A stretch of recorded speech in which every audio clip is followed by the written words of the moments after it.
तो क्वेश्चन है O A is equals to O B, A diagram बना है यहां पर।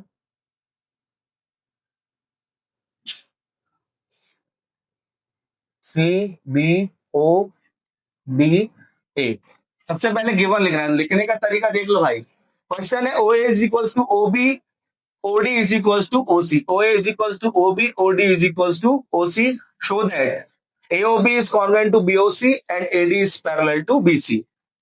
तो गिवन में क्या हो जाएगा भाई? गिवन में हो जाएगा OA is equals to OB and OD is equals to OC. बस इतने गिवन है, और कुछ है नहीं इसके अलावा।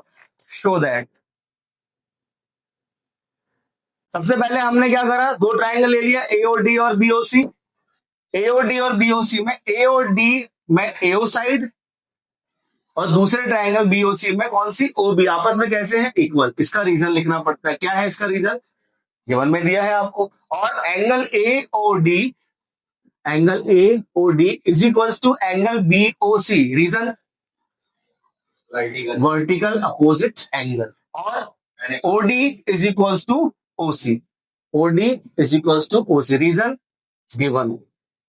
क्राइटेरिया कैसे देखोगे? इसको देख के नहीं लिखोगे। क्राइटेरिया में एक ट्राइंगल आप सिलेक्ट करोगे कोई भी दोनों में से, और उसको उसके पार्ट्स देखोगे। तो हमने ये ट्राइंगल सेलेक्ट किया, ये वाली दोनों साइड इक्वल करी और एक एंगल किया, तो कौन सा हो गया? Side angle side. बताओ। By side angle side congruency criteria, triangle AOD is congruent to triangle BOC. Therefore अब हमें अगली चीज प्रूव करनी है, A B is parallel to B C. दो लाइन पैरेलल कब होती है भाई? 10 बार बता चुका हूं आप तीनों चारों को। बताओ कब होती है? हाँ ठीक है भाई, वेरी गुड। नहीं, अच्छी अच्छी बात है। दो लाइन पैरेलल तभी होगी जब वो इंटरसेक्ट नहीं करेगी। बट मैं डेफिनेशन नहीं पूछ रहा हूं, मैं उसका क्राइटेरिया पूछ रहा हूँ कि दो लाइन पैरेलल कब। क्या?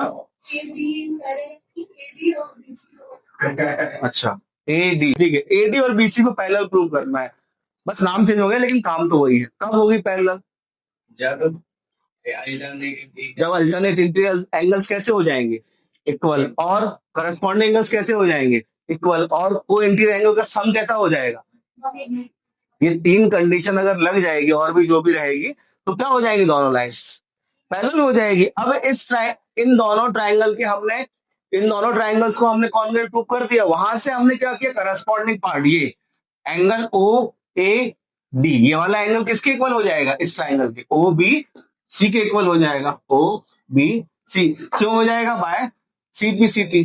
और चाहो तो ये वाला भी लिख लो, ओ डी और ए। ओ डी ए किसके इक्वल होगा? ओ सी बी के। अब एक बात बताओ, आप इधर देखो, ये दोनों एंगल जो मैं मार्क कर रहा हूं, एंगल ओ ए डी और ओ बी सी, ये कौन से एंगल दिख रहे हैं आपको? अगर बी सी और ए डी अगर पैरेलल है तो ये अल्टरनेट इंटीरियर एंगल्स दिख रहे हैं आपको बनते हुए। तो अगर ये दोनों एंगल्स आपस में इक्वल हो गए, मतलब बीसी और एडी कैसे हो गई? पैरेलल। तो आप एक लाइन लिख दोगे कि दीज एंगल मतलब ये वाले एंगल क्या बना रहे हैं? Form alternate interior angle.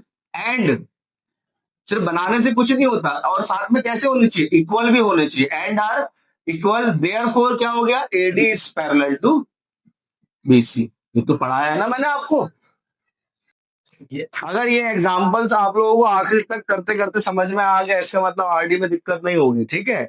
और अगर इधर पर एनसीईआरटी में कोई भी दिक्कत समझ में आ रही है, मतलब आरडी में दिक्कत होने वाली है, तो क्लियर करके जाना। पूरी चीज बता रहा हूं मैं आपको अच्छे से, ठीक है। A B is a line segment. Line segment है आपकी ए बी। ए बी एक लाइन सेगमेंट है,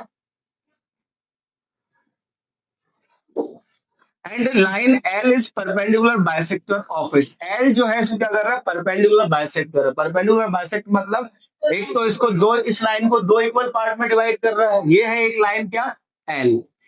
ये लाइन एक एल है, ये इसको परपेंडिकुलर बाइसेक्ट कर रहा है। मतलब ये दोनों ऐसे आपस में कैसे हो इक्वल? मान लीजिए हमने इसका नाम एम दे दिया कि एल लाइन जो है ए बी पर कहा इंटरसेक्ट कर रही है? एम पॉइंट पर।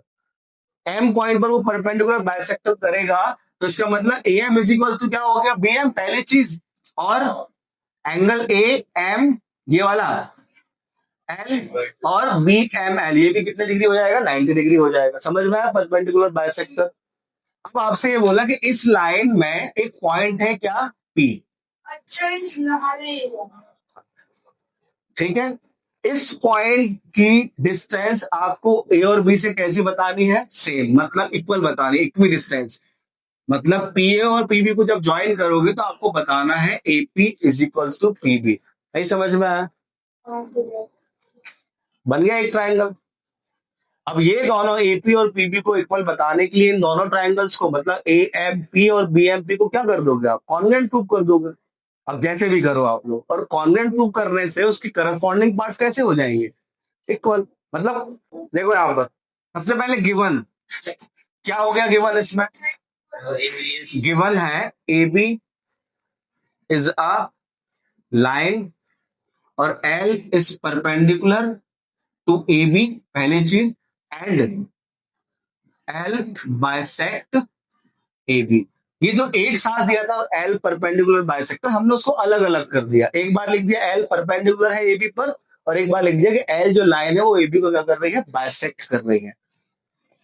क्या शो करना भाई, यहां पर शो करना है P is equidistance, equidistance to point, किस किस पॉइंट से इक्विडिस्टेंस है, ए एंड बी, ये आपको शो करना है। चलिए अब हम क्या कर दें, हमसे यहां पर कोई भी नहीं बोला है कि आप कॉन्ग्रुएंट प्रूव करो, समझो इस चीज को, डायरेक्टली नहीं बोला हमसे कि आप कॉन्ग्रुएंट प्रूव करो।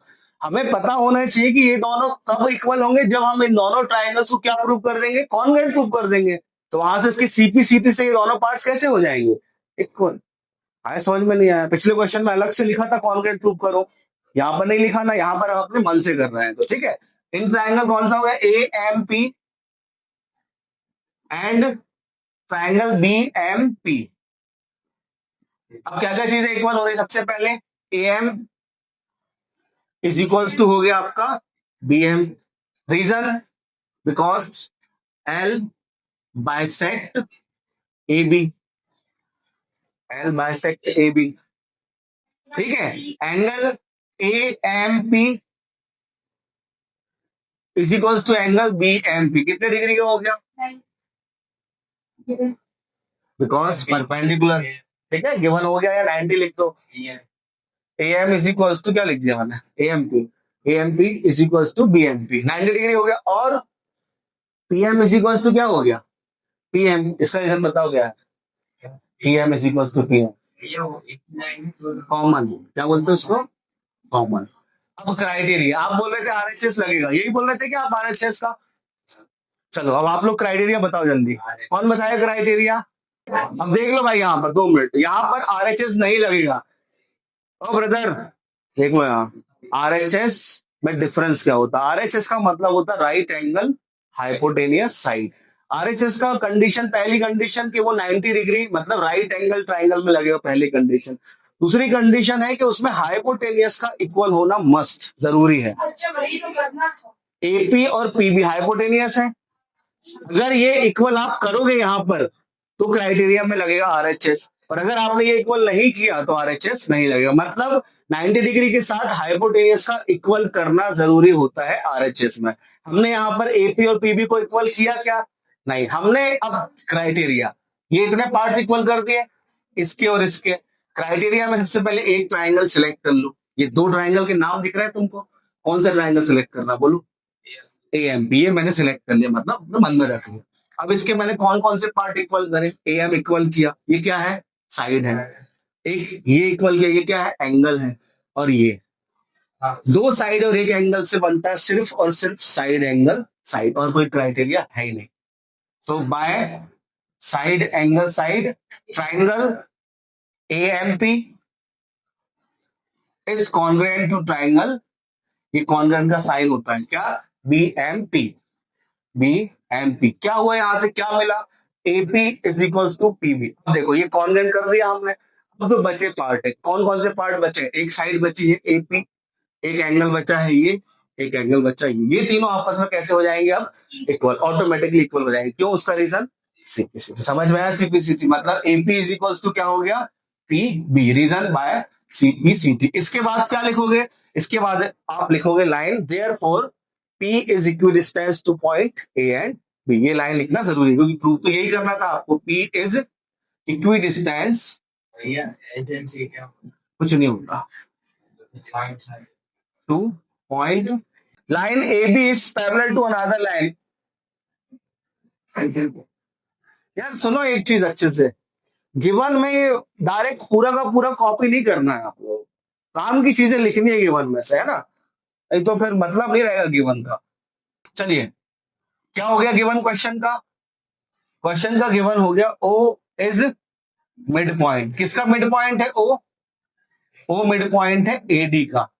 और क्या गिवन है? और गिवन है A B is parallel to C D. A B किसके पैरेलल दिया है? सी डी के। और कुछ गिवन है? ओ, बस और कुछ नहीं। शो, क्या शो करना है आपको?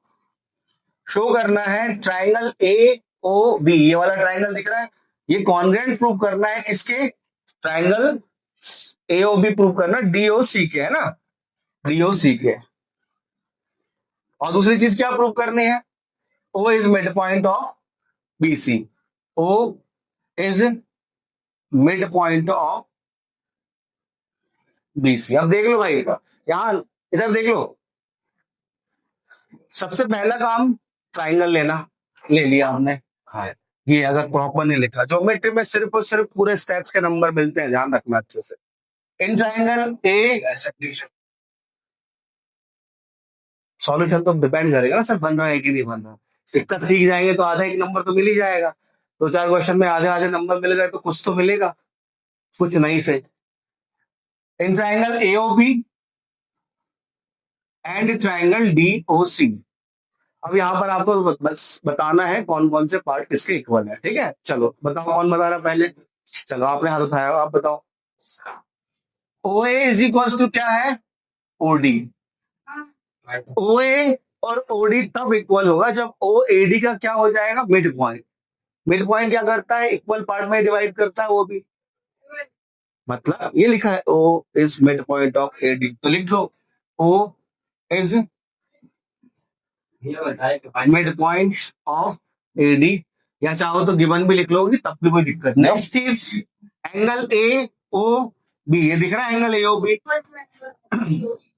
Angle A O B is equal to angle DOC या सीओडी, ठीक है, डीओसी। रीजन, ये दोनों एंगल कौन से एंगल है?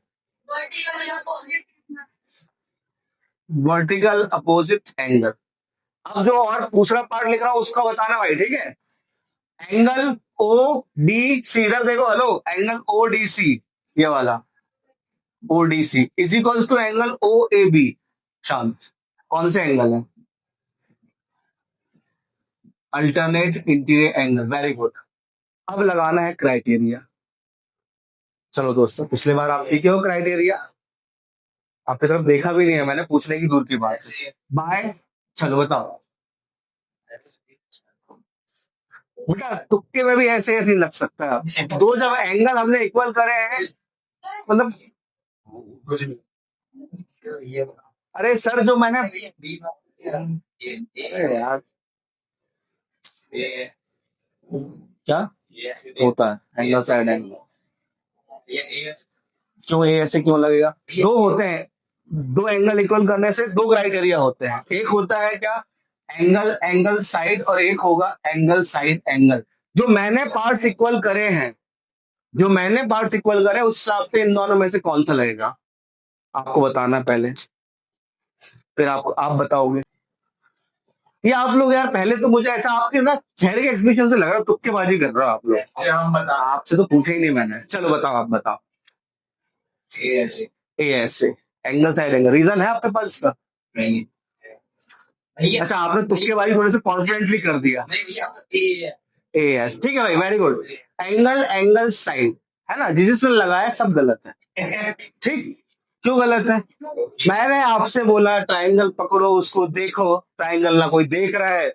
यहाँ तो मैंने पार्ट्स ऊपर नीचे लिखे हैं, बोला था ना पहले सीधे सीधे नहीं लिखूंगा। ध्यान रखना, बहुत सारी चीजें होती हैं, ट्राइंगल का नाम प्रॉपर लिखना पड़ता है। अभी मैं सिर्फ आपको बेसिक चीज पढ़ा रहा हूँ, मतलब बेसिक ही हुआ पहले दिन, बताऊंगा बाद में, कंफ्यूज हो जाओगे। देखो दीदी, एक ट्राइंगल सेलेक्ट किया, ये नीचे वाला कर लिया मैंने क्या इक्वल किया, ये वाला एंगल इक्वल किया, इक्वल ये वाली साइड करी, और ये दोनों एंगल करा और उन दोनों के बीच की साइड इक्वल करी कि नहीं करी, यहां देख लो ना भाई, ये दो एंगल इक्वल करे मैंने एक ट्राइंगल के, और ये जो साइड मैंने इक्वल करी है यहाँ पर, उन दोनों एंगल के बीच में आ रही है कि नहीं आ रही है, ये देखे किसी ने बताया नहीं, बस किसी ने इसको पढ़ दिया, किसी ने इसको पढ़ दिया। आपसे मैं पूछूंगा फिर, नहीं चिंता मत, पूछूंगा मैं आपसे, बस रुक जाओ। तो क्राइटेरिया कौन सा हो जाएगा, by angle side angle triangle AOB is congruent to triangle DOC. कहाँ चले, क्या बोल रहे हैं, ये कुछ बोलो ना, हो गया, अब चले पूर्वा चले, चल रहे देखा है मैं, एओबी और डीओसी, 2 मिनट, ये हमने कॉन्ग्रुएंट कर दिया है, अब बस आपको सेकंड चीज प्रूव करनी है, बस उतना बताना है। तो कैसे करेंगे, जल्दी चल गया दिमाग तेरा, इसके पहले तो कुछ बोल ही नहीं था तू है। ये दो ट्राइंगल जब हमने कॉन्ग्रुएंट कर दिए तो इसके करस्पॉन्डिंग पार्ट्स कैसे होंगे, इक्वल होंगे। हमें बताना है O is mid point of BC, O BC का मिड पॉइंट, इसका मतलब क्या हुआ, इसका मतलब ये हुआ कि दोनों आपस में कैसे हैं, अगर ये कहीं से इक्वल हो जाए, कौन कौन, ओबी और ओसी, तो ओ बीसी का क्या हो जाएगा, मिड पॉइंट। तो भाई साहब, ये दो ट्राइंगल जो कॉन्ग्रुएंट प्रूव कर रहे हैं, वहां पर ओबी और ओसी इक्वल होगा कि नहीं होगा, क्यों होगा ओबी और OC equal, OB is equal to OC because CPCT, नहीं होगा सीपीसीटी से इक्वल, अगर सीपीसीटी से इक्वल हो गया, इसका मतलब क्या हुआ, इसका मतलब होगा O is mid point of BC. नहीं आया समझ में, चलो अच्छे से क्वेश्चन, प्रूव दैट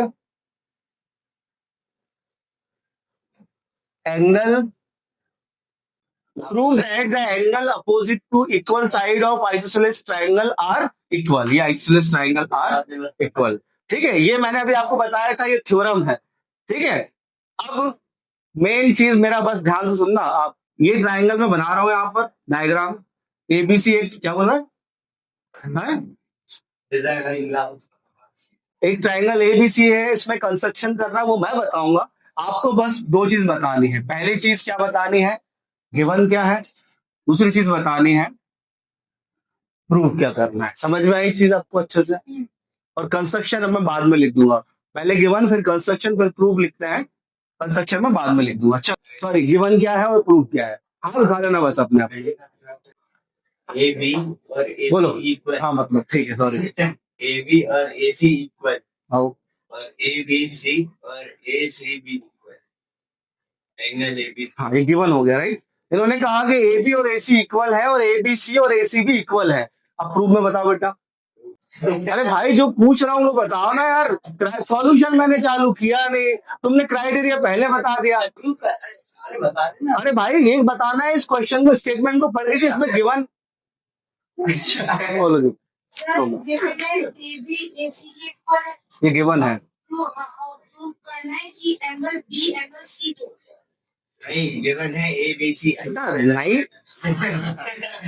आपको अपना व्यू देना, उसको अपना व्यू देना, उसकी बात क्यों कर रहे हो, चलो ठीक है समझ गया, मजाक करो, बोलो ए बी सी आई, ये प्रूव करना है, नहीं गिवन, ये गिवन। अरे भाई गिवन में तू 10 चीजें बता चुका है, प्रूफ में एक आध चीज तो बता दे बड़े भाई, क्या होगा बेटा, नींद आ रही है, A B C is equal, अच्छा ऐसा, यही तो प्रूफ करना है, मुझे एक चीज समझ में नहीं आ रही, दो मिनट शांत, 2 मिनट, मैं आप लोगों से अपना व्यू पूछ रहा हूँ, लड़ना चालू कर देते हो यार, अब मुझसे ही लड़ रहे हो, आपने अपना व्यू बता दिया, मैंने सुन लिया, मुझे अपना डिसीजन देने नहीं देते हो, चालू हो जाते हो, नहीं ये तो है ही ऐसा, ये तो है ही भाई, उसने अपना वो बता दिया व्यू, आपने अपना व्यू बता दिया, और आपने तो अपने व्यू इतने बता दिए कि जितना उसमें लिखा नहीं उससे ज्यादा गिवन बता दिया तुमने उस क्वेश्चन में, ठीक है। तो अपना आपने व्यू बता दिया, आपने बता दिया, ऐसा कुछ अपना बताओ कि भैया गिवन क्या है, प्रूफ क्या है, बस और कुछ नहीं करना है, बस अच्छा इतना सब कुछ बता दिया है, प्रूफ में कुछ बचा नहीं है मेरे पास, ठीक है। ये मैंने आपको जब स्टेटमेंट में लगा रहा था बार बार, तब उस समय नहीं बताया था कि जैसे आपका क्या लिखा है यहाँ पर, angle opposite to equal side, मतलब एंगल अपोजिट क्या हो गए, angle opposite to equal side of isosceles triangle are equal, मतलब एंगल आपको यहाँ पर प्रूव करना है और साइड आपको यहाँ पर गिवन दी है कि A B is equals to A C. In triangle A B C पूरा लिख लेना, in triangle A B C A B is equals to क्या दिया है, ए सी। ये आपका गिवन हो गया। और लिख लेना अच्छे से, तो in isosceles triangle A B is equals to A C given है। नहीं आया समझ में? और प्रूव क्या करना है, प्रूव करना है angle B is equals to angle C. A B मान लीजिए अभी प्रूव करना है, क्या करना है वो नहीं बोल रहा हूं। ये दो साइड अगर इक्वल है तो इसके अपोजिट एंगल कैसे होंगे, इक्वल। इसको छोड़ दो, भूल जाओ अभी। ये दो साइड अगर इक्वल दी है आपको तो अपोजिट एंगल्स कैसे हो जाएंगे, इक्वल। कैसे लिखोगे इसको, एंगल लिखा है यहाँ पर, एंगल इक्वल किया हमने तो वहीं से स्टार्ट होना है, angle opposite to equal sides are equal. ये हो गया उसका कंस्ट्रक्शन। क्या करना, देखो draw AD, sorry, draw AD which bisect angle A. AD एक आपको लाइन ड्रॉ करनी है जो एंगल ए को क्या करे, बाइसेक्ट करे। अब देखो भाई, इन ट्राइंगल, ये हम प्रूफ स्टार्ट कर रहे हैं, ठीक है? इन ट्राइंगल, इधर देख लो, in triangle A D B and triangle A D C. A B is equals to A C क्या हो गया, given. Angle B A D is equals to angle CAD. Reason, because AD bisect angle A. AD bisect angle A, या फिर construction आप लिख सकते हो, right. AD दोनों में क्या हो गया, तो by side angle side congruency criteria triangle ABD, triangle ABD is congruent to triangle ABADC, ABD और ACD हो गए कॉन्ग्रुएंट। सीपीसीटी से क्या हो जाएगा, यहाँ पर angle B is equal to angle CPCT से इक्वल हो गया। यही प्रूव करना था अपन को।